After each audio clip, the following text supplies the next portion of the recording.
दर्शकों, आयुर्वेद शिरोमणि आचार्य बालकृष्ण जी द्वारा प्रस्तुत कार्यक्रम आयुर्वेद एवं जीवन दर्शन को भारत ही नहीं विश्व के करोड़ों दर्शकों ने सराहा और उससे स्वास्थ्य लाभ लिया।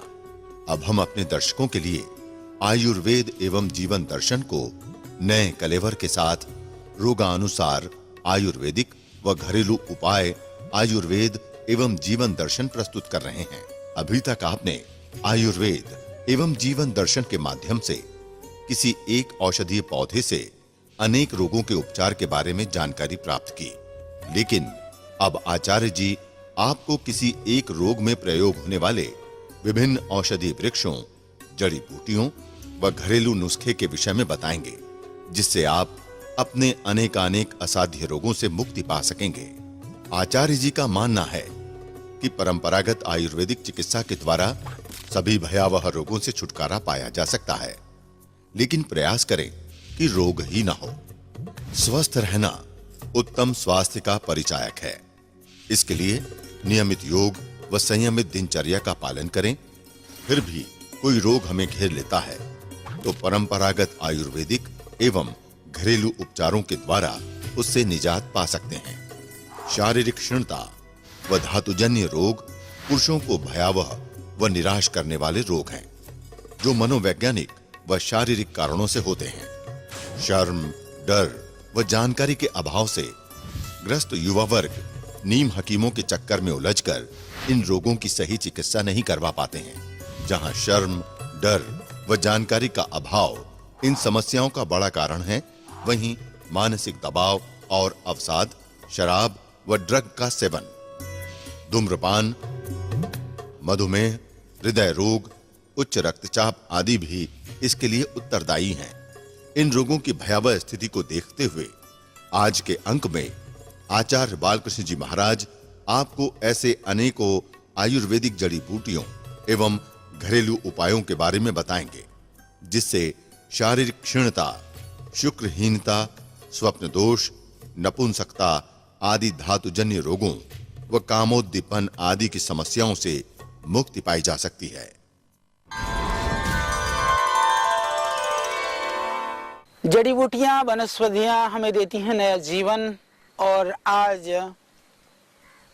हम एक और पौधा जिसका हम सदियों से प्रयोग करते हैं सब्जी के रूप में, साग के रूप में, ऐसे पौधे के विषय में करेंगे हम चर्चा। इसको बोलते हैं हम बथुआ। इसको इंग्लिश में ऑल गुड बोलते हैं, सब कुछ अच्छा। जो आज की बहुत ही बड़ी समस्या है, बहुत ही बड़ी परेशानी है, वो ये है कि लोग आज हर कोई नपुंसकता से परेशान है। उन सब भाई बहनों के लिए भी यदि यौन दुर्बलता को दूर करना है, इसके बीज का काढ़ा बना करके यदि आप सुबह शाम शहद मिला करके पिला दें, जैसे आप इसके बीज को लगभग 20 ग्राम बीज को, बथुए को बीज को 400 ग्राम पानी उबालें, 50 ग्राम बच जाए, थोड़ा गुनगुना गर्म रहते ही थोड़ा सा शहद मिला करके पिला दें। नियमित रूप से पीने से इससे यौन शक्ति भी बहुत बढ़ती है, यौन दुर्बलता भी जाती रहती है। तो यह बहुत ही लाभकारी है, गुणकारी है।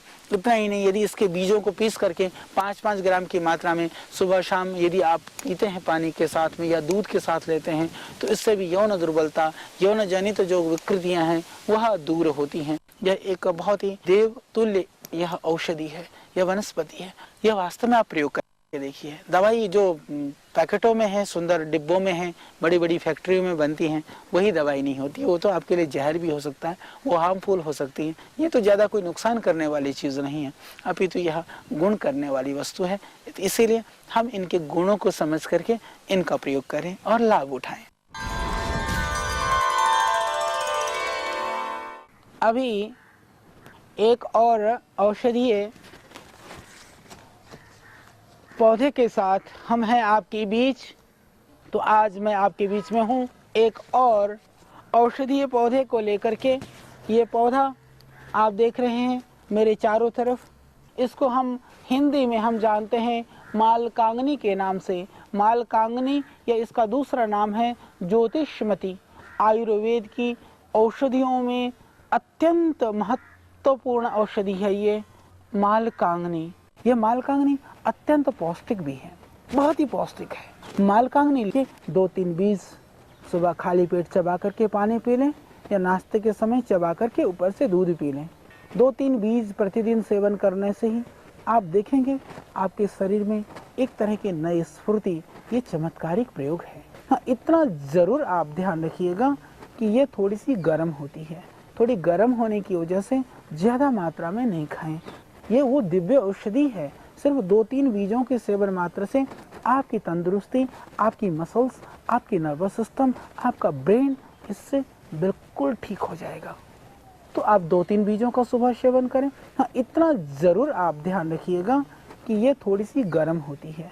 थोड़ी गर्म होने की वजह से ज़्यादा मात्रा में नहीं खाएं।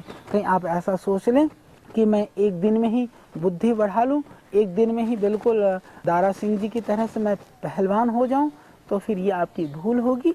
आप उससे फिर गर्मी की परेशानी हो जाएगी, आपको चक्कर भी आ सकेंगे। तो मालकांगनी का सेवन थोड़ी कम मात्रा में आप करें। तो यह मालकांगनी, यह हमारे देश का एक दिव्य पौधा, यदि इसको खेतों में लगा करके घर में बाड़ में भी आप लगा देंगे तो ये लग जाती है। ये बीज बाजार में मिल जाएंगे। कई बार बीज में से भी यह पौधा निकल करके आ जाता है। जिन लोगों के यहाँ नर्सरी है, जो पेड़ पौधे रखने वाले भाई लोग हैं, वो लोग भी इन जड़ी बूटियों को ज़रूर आप नर्सरी में रखें और लोग ले जा करके इसका प्रयोग शुरू कर दें, क्योंकि यह बहुत महंगा भी बिकता है। यदि मालकांगनी की खेती करते हैं तो किसान भाइयों को बहुत लाभ हो सकता है। हालांकि यह थोड़ा सा हाई अल्टीट्यूड का प्लांट है, थोड़ी सी पहाड़ी क्षेत्र में यह मालकांगनी उपलब्ध होता है। इसका ध्यान रखते हुए इसका आप खेती भी कर सकते हैं, और खेती ना करें तो बाज़ार में जो मिल जाता है उसको आप ला करके सेवन करके आप लाभान्वित हो सकते हैं। जड़ी बूटियाँ हमें देती हैं नई जिंदगी। यह निश्चित रूप से हमें रोगों से मुक्त करती हैं। उसी तरह की जड़ी बूटियों में जो सबको मन को भाने वाली और जो बहुत ही गुणकारी है, देखने में जो बहुत सुंदर है, उसका नाम है मालती। इसको हम आयुर्वेद में मधु मालती या मालती के नाम से हम जानते हैं। तो मालतीय पौधा के लिए आज हम कुछ प्रयोग आपको बताएंगे। आपने सुना होगा आयुर्वेद के अंदर एक बहुत ही प्रसिद्ध औषधि है वसंत कुसुमाकर रस। वसंत कुसुमाकर रस के अंदर भी इस मालती पुष्प की भावना दी जाती है। भावना देने के लिए हम मालती फूल को इकट्ठा करके इसका रस निकालते हैं। रस निकाल करके फिर उस रस में जब वो औषधि होती है, बनने की प्रक्रिया में जो पाउडर होता है उसकी घुटाई करते हैं। उससे हमने देखा कि उसकी जो गुणवत्ता है वो बहुत बढ़ जाती है। तो जितनी आप उसकी घुटाई करते हैं उससे गुणवत्ता बढ़ती है। तो जो वसंत कुसुमाकर रस है, हम 2 रोगों में विशेषतया आयुर्वेद में प्रयोग करते हैं। एक तो वसंत कुसुमाकर रस अत्यंत ताकत के लिए प्रयुक्त होती है। हालांकि वसंत कुसुमाकर रस और भी औषधियों के साथ मिला करके आप सेवन कर सकते हैं। तो वसंत कुसुमाकर रस, यदि आप आर्थिक रूप से थोड़े से सबल हैं, निरापद रूप से अपनी शारीरिक क्षमता को बढ़ाने के लिए किसी औषधि का सेवन करना चाहते हैं, तो आप वसंत कुसुमाकर रस का सेवन कर सकते हैं। आप 2 ग्राम से लेकर के 5 ग्राम तक वसंत कुसुमाकर रस, उसमें आप थोड़ी की मोती पिष्टी और प्रवाल पिष्ट मिला सकते हैं। यदि आप ऐसे हैं तो आप सिर्फ उस औषधि को बहुत थोड़ी सी मात्रा में 2-3 चावल की जितना लेकर के आप मलाई के साथ भी या दूध के साथ भी आप उसका सेवन कर सकते हैं। 1 महीने में सिर्फ 5 ग्राम पूरे महीने भर। यदि आप डायबिटिक नहीं है तो च्यवनप्राश में भी मिला सकते हैं। तो ये आपकी ताकत को बढ़ाने के लिए, आपकी शक्ति और ऊर्जा को बढ़ाने के लिए आयुर्वेद की जो बहुत प्रसिद्ध औषधि है उसके संदर्भ में मैंने आपको बताया। तो उसके अंदर वसंत कुसुमाकर रस के अंदर मालती पुष्प की भावना दी जाती है। और जो आप ये देख रहे हैं मालती, यह जो मालती पौधा है वसंत कुसुमाकर रस के लिए यह एक महत्वपूर्ण एक प्रयोग है। मालती फूल जहाँ लगा हुआ है, ये हमारा दिव्य योग मंदिर का परिसर है, जिसके अंदर प्राचीन काल से, जहाँ से इस योग मिशन को श्रद्धेय स्वामी कृपालु देव जी महाराज ने प्रारंभ किया था, और उसके बाद श्रद्धेय स्वामी शंकर देव जी ने, और आज हम सब जानते हैं कि योग ऋषि श्रद्धेय स्वामी जी रामदेव जी महाराज के द्वारा सभी गतिविधियां संचालित हो रही हैं। तो जब हमने प्रारंभ में वसंत कुसुमा का रस बनाने के लिए मालती पुष्प को हम ढूंढते रहे, हमें नहीं मिल पाया, तो फिर हमने ला करके उस मालती पौधे को हमने अपने परिसर में, अपने कैंपस में लगाया और आज ये घर की शोभा को बढ़ा रहा है। ये भवन जो मेरा करीबन 70 साल पुराना यह जो भवन है, जो इतिहास का साक्षी है, जिस भवन से क्रांतिकारी वीरों ने कि ये शरण स्थली रही, कृपालु बाग आश्रम, जहाँ पर आकर के क्रांतिकारी यहाँ ठहरा करते थे। यहाँ से प्राचीन काल से ही कई सारी पत्रिकाओं का प्रकाशन होता था, पुस्तकों का प्रकाशन होता था। उस पुण्य भूमि में आज ये मालती की लता ने और उसकी शोभा को बढ़ा दिया है। हम अभी चर्चा कर रहे हैं एक भारतवर्ष में सर्वत्र सुलभ परंतु सार्वजनिक रूप से जिसके प्रयोग के विषय में हम निषिद्ध करते हैं। इसको हम आयुर्वेद की दृष्टि से सभी इसको जानते हैं।